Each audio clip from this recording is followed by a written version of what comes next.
and I want to get your take on this. Where we're coming up, we've got what, 9 games left before the trade deadline? Is it not? Let's see. Got, 3 here. 3 and 4. Weekend, 7. You got 7. You're down to 7. Tuesday is trade deadline. Yeah, Tuesday's the deadline, but they don't play the A's until the deadline's over. So the deadline comes a couple hours before, the first pitch Tuesday night against Oakland. So you've got these 7 games. You're 5 under. Let's say they go 3 and 4 here, 4 and 3 in these next 7. What do you do? Do you go for that third wild card and say, hey, we can maybe squeeze in with our pitching back healthy, with a full 5-man rotation? Or do you say, let's rebuild this thing. Let's move off some of our veterans and see if we can plug in some guys that are ready to step up, that are either at the AAA level or on some big league roster because they are somebody's top prospect. What do you do, Marty? Well, I don't think you have guys who you can really trade off the team. I said maybe Duvall. That's someone that, would have some value in the market as a relief pitcher. And I think he's been so shaky this year that, it may be time to move on from him. But look, this rotation, we saw it last night. They really should have won the game last night. That was the game. Matos really is just over his head, and he gets in left field and he messes Ramos up in center field. The ball dropped. Now Rodriguez is pitching in the 8th inning.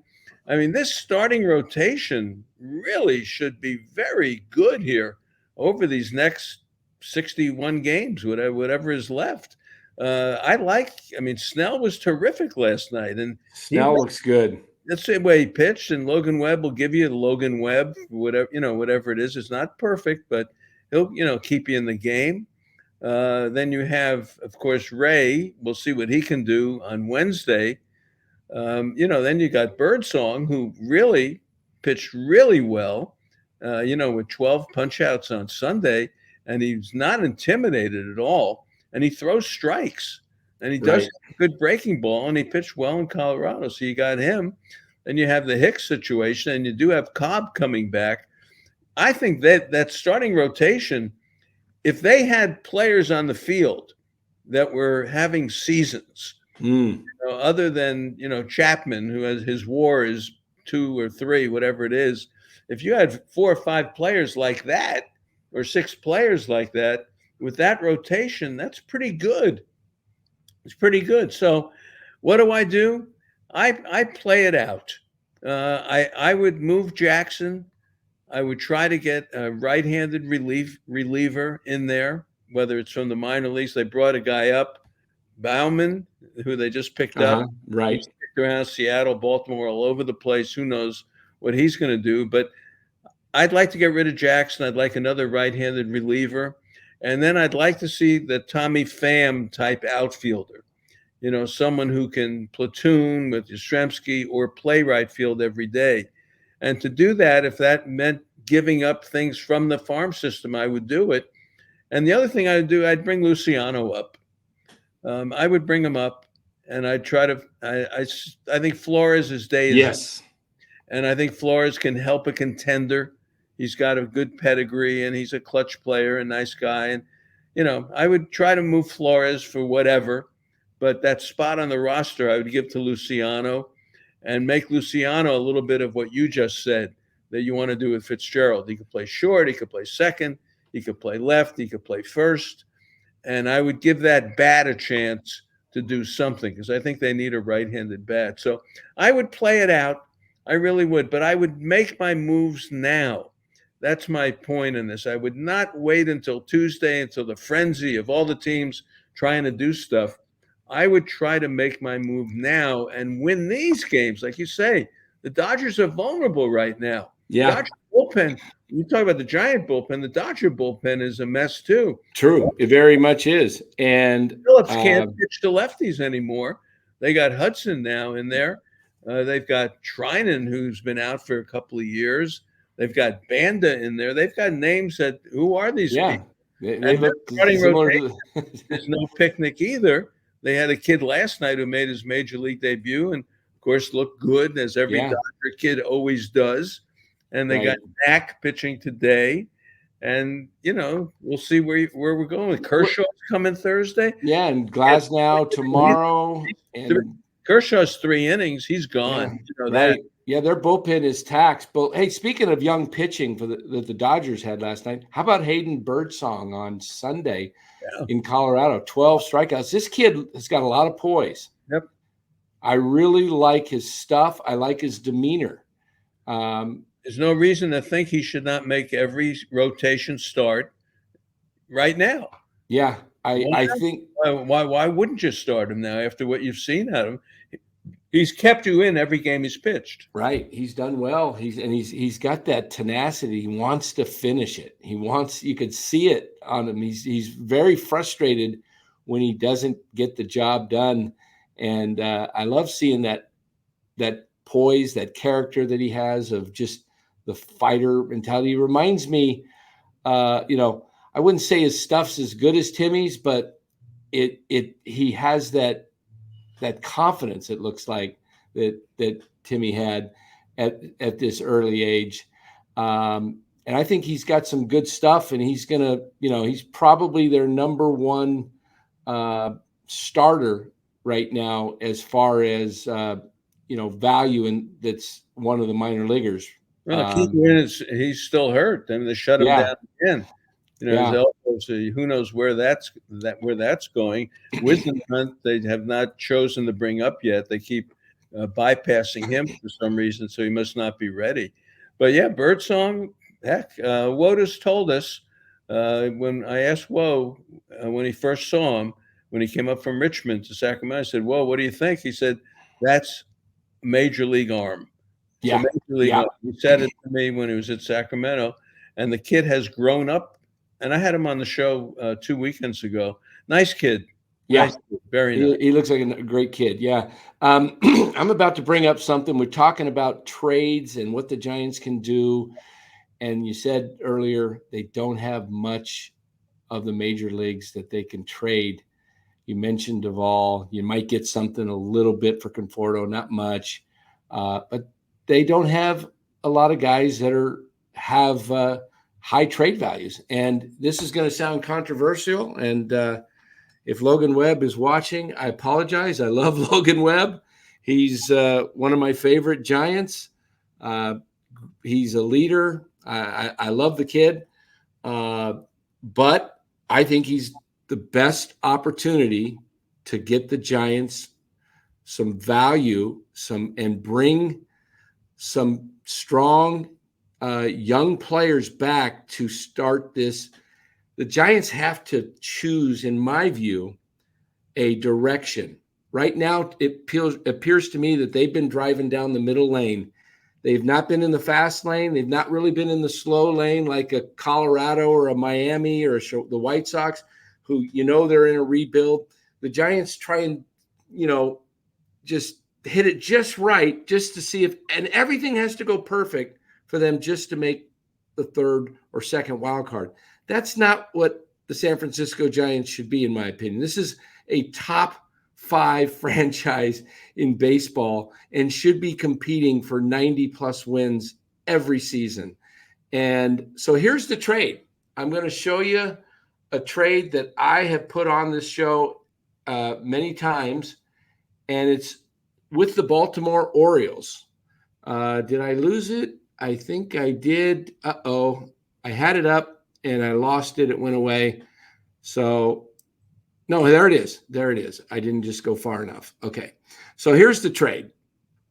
Logan Webb and Camilo Duvall. You could see the values equal 104. Just to give you an idea, the value of some players in the league is close to 200 based on their age and how much control they have, or if they're signed to a contract. And if vice versa, if they're signed to a bad contract, their value is not too good.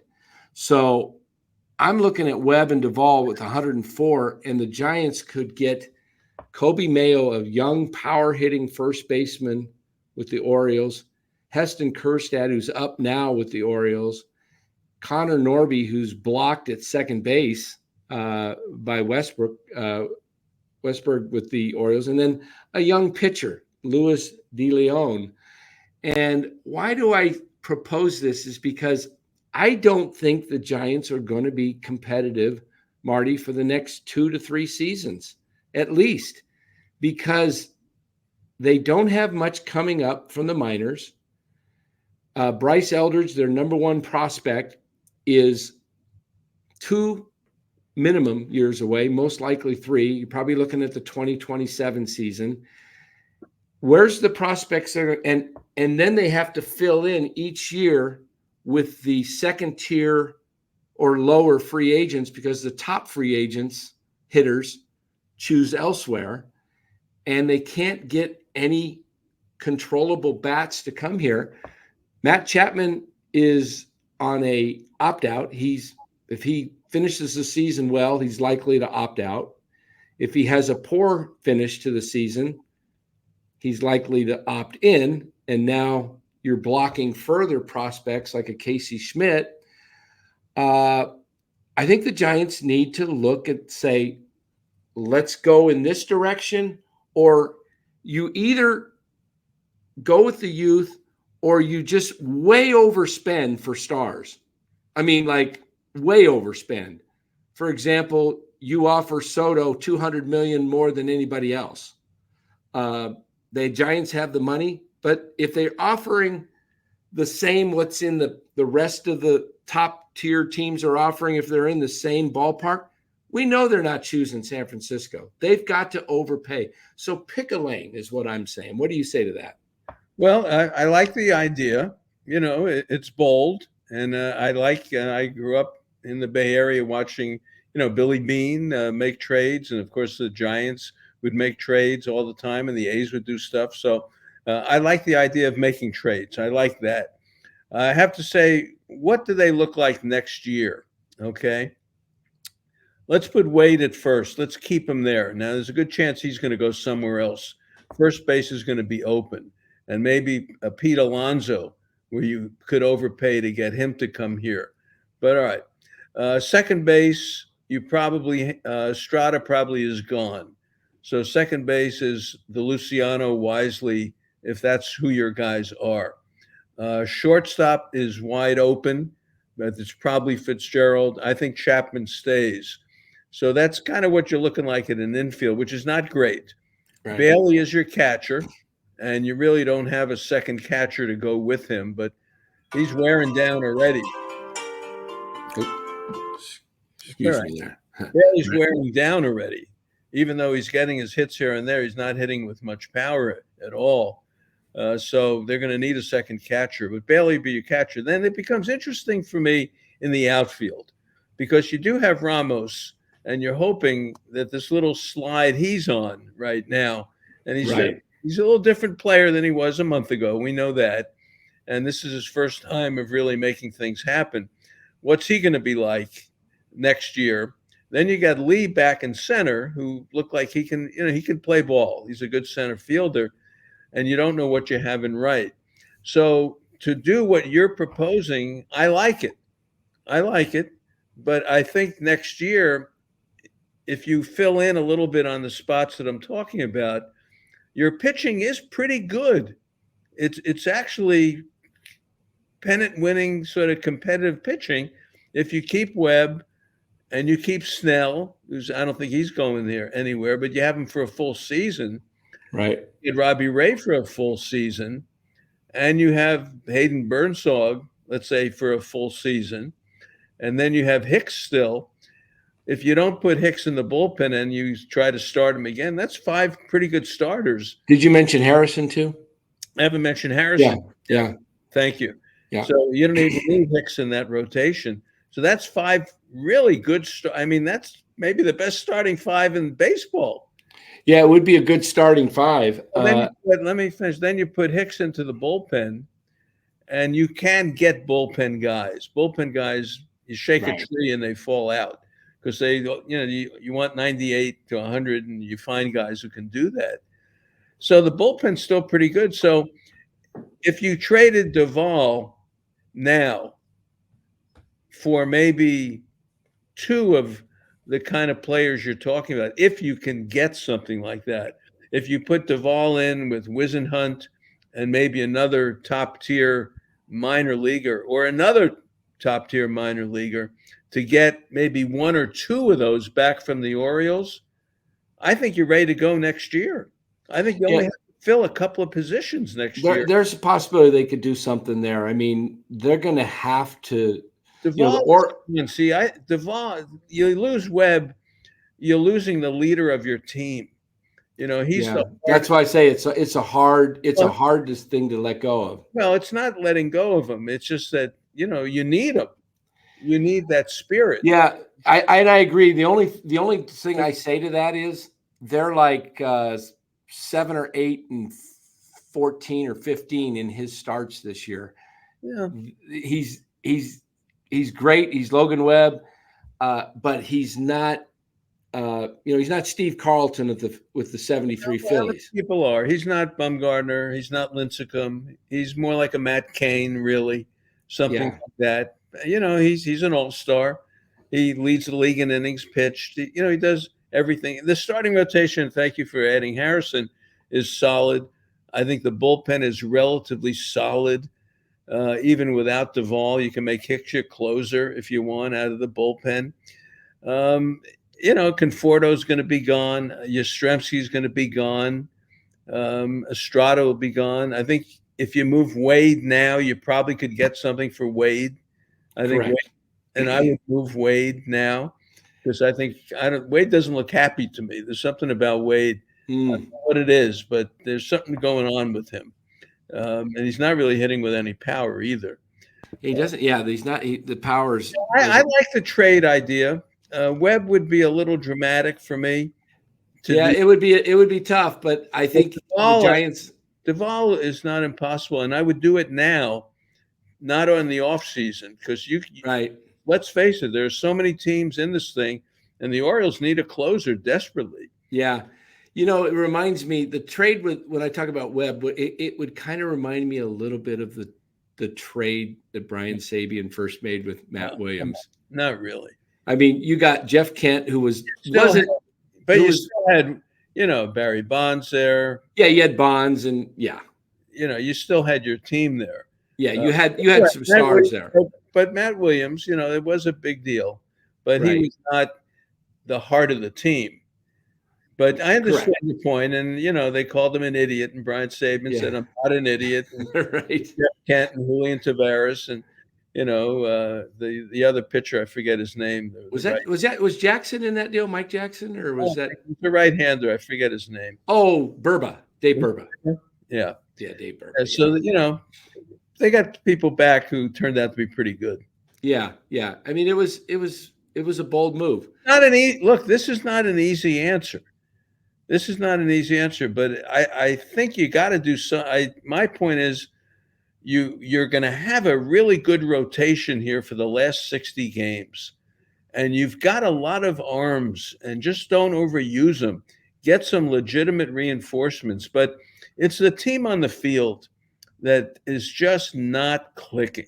Right. As much as we love Fitzgerald and give him his shot here, when it's Bailey hitting fourth, come on, Bailey's hitting fourth, and then Porto can't do anything right, and Chapman is terrific, but 95, neutralizes him.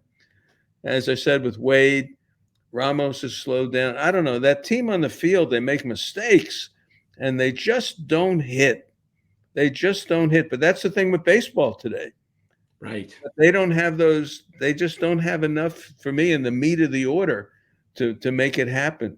I just don't see it. So think about this: what the Giants have to do to probably squeeze into the third wild card. I think it's last year it was 84 wins. Probably going to take somewhere right around that. Yeah, they're going to have to play.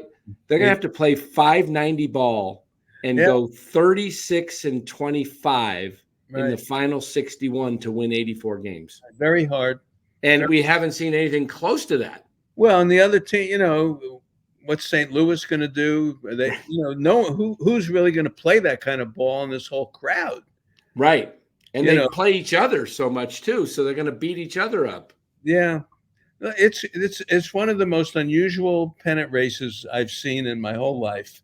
Usually I remember the American League in 1967.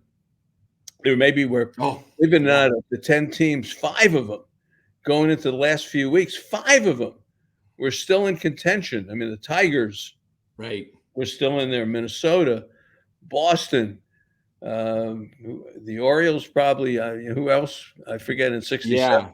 The White Sox. Yeah. And they all were going down the stretch. Well, that was before division play, so whoever won went to the World Series. Yeah, you had to win. And this thing, because baseball has increased the playoffs, to 12 teams, that everybody's got a shot. Right. How do you feel about the third wild card? I like it. Why not? I'm not a fan of it. You know why? I feel like it's fool's gold. It worked well for Arizona last year, but a lot of people say, "Hey, the Giants, look what Arizona did." But I don't see it's the journey, though. Yeah, it's I do think. Come on, look at the crowds in Pittsburgh.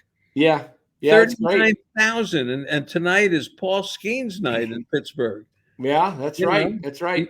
He's up against Lance Lynn tonight, I think. Yeah, let's St. Louis. I'll say this: if the Giants make the playoffs, they will be a force, because that means their pitching got hot. Well, that means they're not only that, but their hitting got hot. Yeah, their hitting got hot, but that's the deal. If they get in, all these things, somebody got crazy. Yeah, if they get in though, and those pitchers are pitching well. I'm talking Webb, Snell, Ray, Cobb, maybe Harrison. You're probably going to go with 4 in the first series. You're only going to go with 3. It's a 3-game set.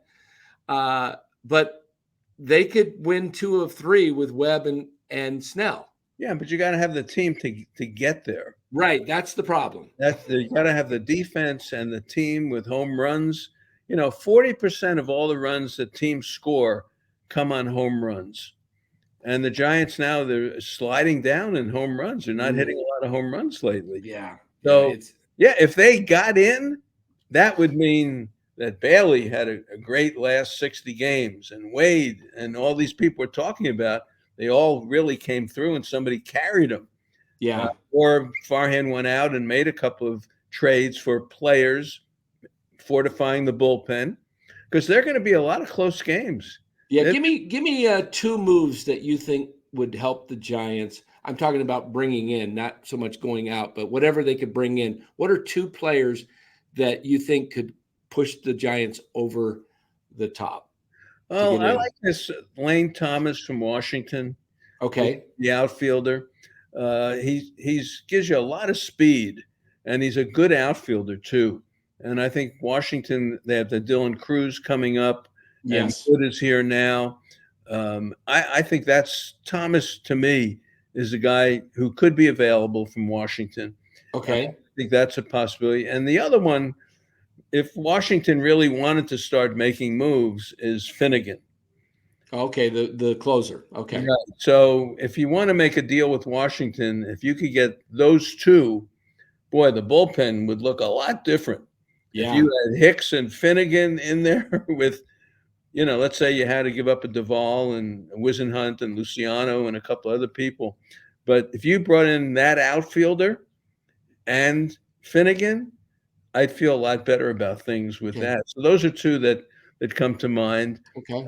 The Tommy Pham, to me, okay. But see, I don't think Farhan wants a rental. Yeah, he shouldn't. He shouldn't. And I hope he doesn't. I hope he doesn't trade Luciano unless it's for a star impact type player that's controllable beyond. Well, who's Luciano? How are you going to have that kind of leverage?